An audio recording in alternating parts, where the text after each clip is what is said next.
दोस्तों इस वीडियो में आज हम लोग सुनने वाले हैं rich dad poor dad book की समरी को। तो दोस्तों यहाँ पर हम लोग समझेंगे पॉइंट बाई पॉइंट बुक की समरी। तो चलिए स्टार्ट करते हैं। रॉबर्ट कियोसाकी के दो पिता थे। एक पिता उनके रियल पिता थे जिन्हें वो पुअर डैड बताते हैं, और दूसरे पिता जिन्हें वो रिच डैड कहते हैं वो उनके दोस्त के पिता थे। दोनों अपने कैरियर में सफल थे। पुअर डैड बहुत पढ़े लिखे और इंटेलिजेंट थे और PhD किए थे, मगर वो फाइनेंशियली स्ट्रगल कर रहे थे। वहीं दूसरी ओर रिच डैड हाई स्कूल की पढ़ाई भी पूरी नहीं किए थे, पर वो अमेरिका के अमीर आदमियों में से एक थे। पैसों को लेकर दोनों पिता की राय एकदम अलग थी। गरीब डैड कहते थे पैसों का प्यार ही सभी परेशानियों की जड़ है, पर अमीर डैड कहते थे पैसों की कमी ही सारी परेशानियों की जड़ है। पुअर डैड ने मरने के बाद अपनी फैमिली के लिए कई अनपेड बिल्स छोड़ दिए, जबकि रिच डैड ने करोड़ों की संपत्ति छोड़ के गए। उनके पुअर डैड हमेशा कहते थे कि अच्छे से पढ़ाई करो, डिग्री लो ताकि एक सुरक्षित जॉब मिल सके, जबकि रिच डैड कहते थे पढ़ाई करो पर यह सोचो कि तुम कैसे लोगों को अपने काम के लिए रख सकते हो। दोनों पिता की बातें अलग अलग थी, इसलिए शुरू में कियोसाकी को परेशानी होती थी कि किसकी सुने और किसकी नहीं, पर बाद में वो फैसला किए अमीर होने के लिए वो अपने रिच डैड की बातें सुनेंगे। रिच डैड कियोसाकी को 30 सालों तक सिखाते रहे, जिससे उनकी फाइनेंशियल नॉलेज बढ़ती रही, और यही उनके सफल और अमीर बनने का राज है। उन सारे लेसन्स को कियोसाकी ने रिच डैड पुअर डैड पुस्तक में बहुत अच्छे से बताए हैं और उन गलतियों पर भी नजर डाली है जो ज्यादातर लोग करते हैं, जो फिर उन्हें अमीर नहीं होने देती। तो दोस्तों यहाँ पर rich dad poor dad book क्यों पढ़नी चाहिए, ये क्या सिखाती है, तो चलिए ये देखते हैं। ये बुक फाइनेंशियल लिटरेसी के बारे में है। अगर रिच होना तो नॉर्मल पढ़ाई के साथ फाइनेंशियल लिटरेसी भी जानना बहुत जरूरी है। रिच डैड पुअर डैड उनकी पुस्तक में से एक है। सिर्फ ढेर सारा पैसा कमाना ही काफी नहीं होता रिच बनने के लिए। मनी मैनेजमेंट, पैसों से और पैसा बनाना, ये सब काम ही अमीरी की तरफ ले जाता है। इसलिए जो भी अमीर बनना चाहता है इस पुस्तक को जरूर पढ़ें। ये काफी सारे भ्रम तोड़ती है जो पैसों को लेके लोगों में बनी हुई है। पॉइंट नंबर 1, अमीर लोग पैसों के लिए काम नहीं करते। Rich don't work for money, money work for them. मतलब गरीब और मध्य वर्गीय लोग पैसे के लिए काम करते हैं, अमीर लोग पैसे से अपने लिए काम कराते हैं। पहले लेसन में अमीर डैडी बताते हैं कि डर और लोभ ज्यादातर लोगों को जीवन को नियंत्रित करती है। लोग पैसे की कमी ना हो इसलिए वो काम करते हैं, और जैसे ही पैसा आ जाता है तो अन्य नई चीजें खरीदने की लालच भी जाग जाता है, और यही लालच उन्हें और पैसे कमाने पर मजबूर करता है। और ये डर कि वो अपने बिल चुका नहीं पाएंगे, कहीं वो गरीब ना हो जाएं, इसलिए वो कड़ी मेहनत करते हैं और पैसे कमाते हैं। रिच डैड इसे रेट रेस कहते हैं, मतलब चूहे की दौड़। कैसे लोग डर और लालच की वजह से इस रेस में फंसे हुए हैं। ऐसा नहीं है कि लोगों को ये रेस अच्छा लगता है, पर बचपन से लोगों के मन में बैठी बातें उन्हें इस रेस का हिस्सा बनाए रखती हैं। बचपन में यही सिखाया गया कि अच्छे से पढ़ाई करो, अच्छी डिग्री लो, फिर एक अच्छी जॉब करो। अगर कुछ अलग ट्राई किया तो सिर्फ असफल ही होगे, कोई दूसरा कामयाब नहीं होने देगा। और यही बातें लोगों को इस रेस में जोड़े रखती हैं। ये सच है कि इस रेट रेस हिस्सा बने रहने से आप कभी गरीब नहीं होंगे, अपनी बिल्स चुका पाओगे, लग्जरी खरीद पाओगे, पर कभी अमीर नहीं बन पाओगे, एक क्वालिटी लाइफ जी नहीं पाओगे। रिटायरमेंट तक रोज उस बोरिंग रूटीन को फॉलो करना पड़ेगा। तो बात ये आती है कि क्या करें, पहले पूरी हिम्मत करके इस रेट रेस से निकलें। ऐसा कुछ करें जिससे आप लोगों के लिए काम ना करें बल्कि पैसे आपके लिए काम करें, और ये तभी संभव है जब आप फाइनेंशियल नॉलेज लेंगे। Point number 2, financial literacy. महत्वपूर्ण यह नहीं है कि आप कितना पैसा कमाते हैं, महत्वपूर्ण तो यह है कि आप कितना पैसा रखते हैं। आर्थिक साक्षरता, फाइनेंशियल लिटरेसी सीखना बहुत ही जरूरी है। जिनमें ये कमी होती है वो चाहे जितना भी पैसा कमा लें वो हमेशा गरीब ही रहते हैं। बहुत से लोग लॉटरी में करोड़ों कमा लेते हैं पर बाद में उसे गंवा भी देते हैं। फाइनेंशियल लिटरेसी मतलब है पैसों को काम करने के तरीका और उनकी समझ। कई टैलेंटेड लोग इस नॉलेज की कमी की वजह से अब भी रैट रेस में फंसे हुए हैं। उन्हें यह भी नहीं पता कि वो कितने पैसे टैक्स में खो रहे हैं। सरल भाषा में इसे समझे तो संपत्ति, एसेट्स और दायित्व, लायबिलिटी के बीच का फर्क है। सुनने में जितना सिंपल है पर असल में लोग इस फर्क से अनजान हैं। संपत्ति, एसेट्स वो चीज है जो आपकी जेब में पैसा डाले, और दायित्व वो चीज जो आपकी जेब से पैसे निकाले। लोग ये गलती करते हैं कि वो दायित्व को ही संपत्ति समझ लेते हैं, जैसे कि गाड़ी, घर, लग्जरी चीजें, पर असल में ये लायबिलिटी है। घर तब तक आपकी संपत्ति नहीं जब तक ये आपको कमा के ना दे। अगर आपने घर को रेंट पे दे दिया है और उससे आपको इनकम हो रही है तभी वो आपकी एसेट कहलाएगी। इसलिए अमीर डैड कहते हैं एसेट को बढ़ाओ और लायबिलिटी कम रखो, तभी आप अमीर बन पाओगे। एसेट्स जैसे कि बॉन्ड्स, स्टॉक्स में इन्वेस्ट करना, रियल एस्टेट आदि जो आपके पैसे कमा के दें। ऐसी बिजनेस जिसमें आपकी प्रेजेंस जरूरी नहीं पर वो आपके लिए काम कर रही हो, आपको कमा के दे रही हो। आपने एक बार पैसा लगा दिया, लोगों को ट्रेन कर दिया, फिर वो बिजनेस अपने आप ग्रो करती जाए। पॉइंट नंबर 3, अपने खुद के काम पे ध्यान केंद्रित कर दो। Mind your own business. अमीर लोग अपनी संपत्ति वाले कॉलम पर ध्यान केंद्रित करते हैं, जबकि बाकी सभी अपने इनकम स्टेटमेंट पर ध्यान केंद्रित करते हैं। हमें खुद के काम पे ध्यान देना चाहिए। अगर आप नौकरी कर रहे हो तो उसमें वो सारे सीख लो जो आपके खुद के काम करने को शुरू और ग्रो करने में मदद कर सके। मैकडोनल्ड के मालिक बर्गर के बिजनेस के साथ साथ रियल एस्टेट का भी बिजनेस करते थे, इसलिए वो इतना अमीर बने। उसी तरह रॉबर्ट भी जॉब करने के साथ एसेट बनाने में लगे रहे, रियल एस्टेट खरीदना और बेचना, जिससे वो अपने जॉब से कई गुना कमा लेते थे। ऑथर कहते हैं कि अपने जॉब के साथ वो स्किल्स भी सीखो जिससे आप अपना बिजनेस खड़ा कर सको। फाइनेंशियल नॉलेज लेकर एसेट्स बनाने में लग जाओ। जॉब से उतना ही इनकम होता है जिससे हम सिर्फ अपना बिल्स पे कर सकें। एसेट्स बनाना और उसे ग्रो करना, इसी से ही आप अमीर बन सकते हैं। पॉइंट नंबर 4, टैक्स का इतिहास और कॉर्पोरेशन की शक्ति। The history of taxes and the power of corporations. अगर आप पैसे के लिए काम करते हैं तो आप शक्ति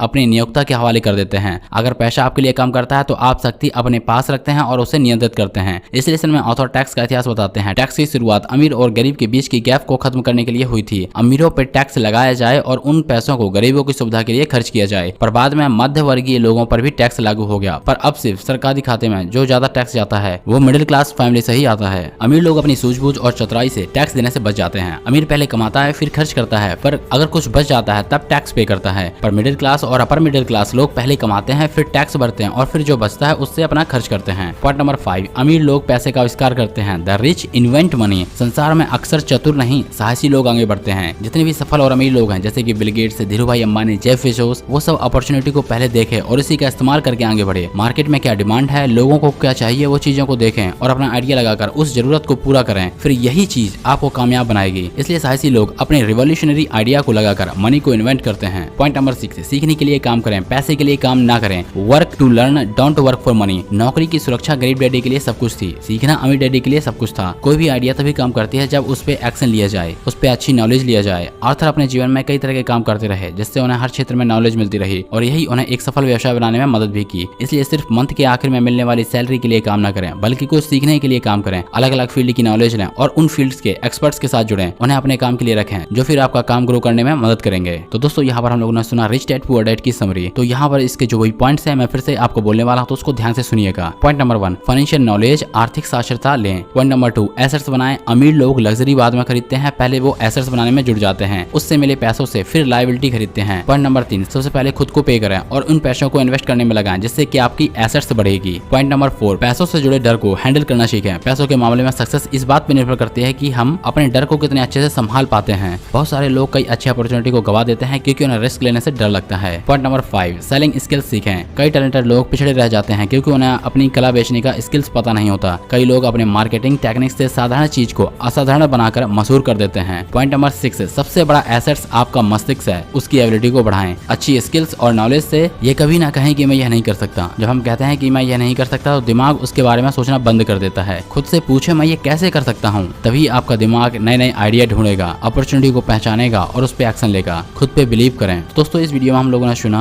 रिच डैड पुअर डैड की समरी को। तो आपको ये समरी कैसी लगी मुझे कमेंट बॉक्स में बता सकते हैं। अगर आप इस बुक को पढ़ना चाहते हैं तो दोस्तों मैं आपको रिकमेंड करूंगा कि ये बुक आप एक बार जरूर पढ़िएगा। इसका हिंदी और इंग्लिश वर्जन दोनों ही अवेलेबल है। इस वीडियो के डिस्क्रिप्शन में लिंक मिल जाएगा, तो अगर आप ऑर्डर करना चाहते हैं तो वहां से जाके आप ऑर्डर कर सकते हैं और इस बुक को जरूर पढ़िएगा। आपको बहुत कुछ सीखने को मिलेगा। हर व्यक्ति को अपनी लाइफ में कम से कम एक बार इस बुक को जरूर पढ़ना चाहिए। तो दोस्तों अगर आपको वीडियो अच्छा लगता है वीडियो को लाइक कर लीजिएगा और चैनल को सब्सक्राइब कर लीजिएगा। Thank you.